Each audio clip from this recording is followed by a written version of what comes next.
Est-ce que ça vous arrive souvent de vous sentir seul dans votre vie de célibataire, dans votre vie en couple, même si vous êtes deux? Est-ce que vous avez peur?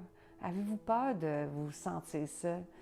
Avez-vous peur de laisser l'autre par peur de vous retrouver seul et vous sentir seul?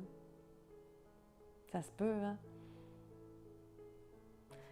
Se sentir seul, c'est souffrant. C'est un mal-être. Puis ce mal-être-là, il vient d'un manque. En fait, vous nourrissez le manque de relation, le manque de besoins relationnels, de relations nourrissantes par rapport à l'être que vous êtes. Parce que nous sommes fondamentalement des êtres de relation. Est-ce que vous connaissez la pyramide de Maslow? La pyramide de Maslow, c'est la pyramide des besoins fondamentaux de l'être humain.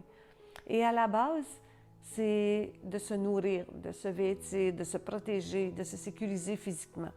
Ça, c'est la base.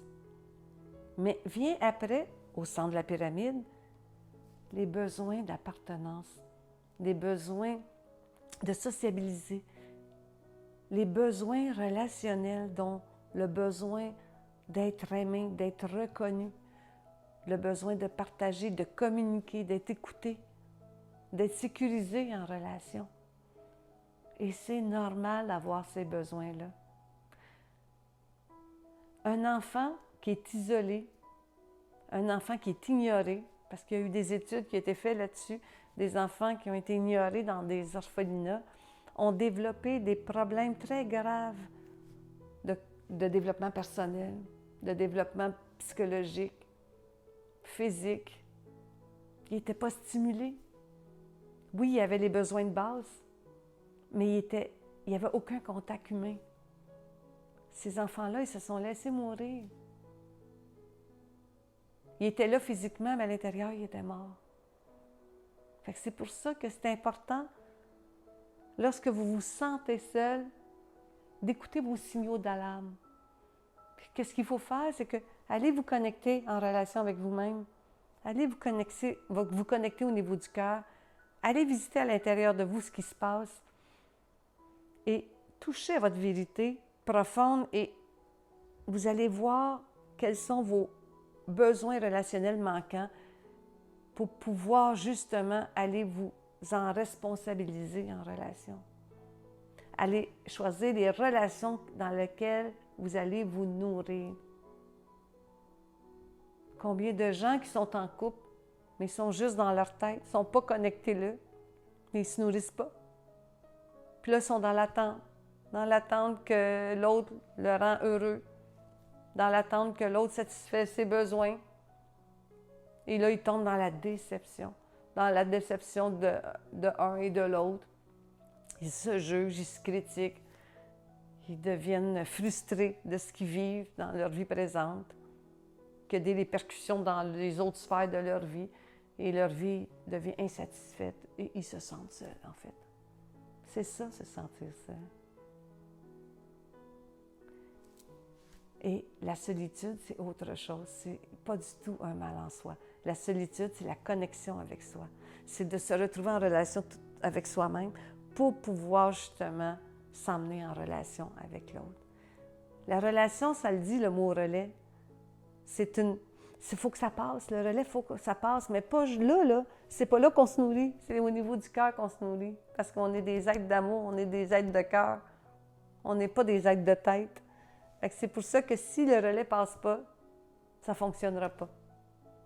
Vous allez vous sentir toujours seul, peu importe où c'est que vous allez être.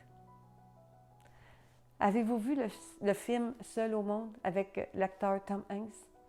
Cet homme qui s'est retrouvé sur une île déserte parce que son avion, elle avait tombé dans l'océan. Et après avoir justement comblé ses besoins de base, les besoins relationnels étaient inexistants parce qu'il n'y avait aucun être humain sur l'île. Alors, à un moment donné, il s'est trouvé un ballon sur le bord de la rive parce que l'avion, c'était la compagnie FedEx. Alors, elle avait des colis, puis de temps en temps, il y avait des colis qui se retrouvaient sur la rive. Et il s'est trouvé un ballon, puis il l'a transformé en être humain dans sa tête.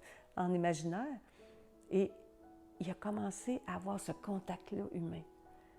Puis c'est là, il a retrouvé son sens psychologique, là, son équilibre, parce que là, il avait vraiment trouvé un ami où il pouvait justement combler ses besoins relationnels, même si c'est tout dans sa tête, mais il a trouvé le moyen qu'il pouvait pour pas tomber fou, là, pour avoir cet équilibre-là en lui.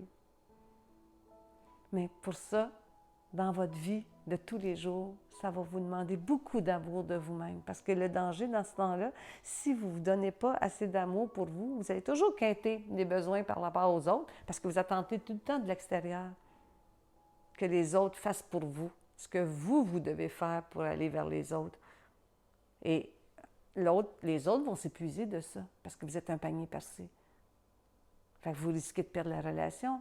Ou l'inverse aussi, si vous donnez, vous êtes généreux en besoins relationnels, mais l'autre, il est coupé complètement de son monde intérieur, puis il ne reçoit rien de ce que vous lui donnez, mais lui, automatiquement, il ne vous en donne pas parce qu'il y a un mur.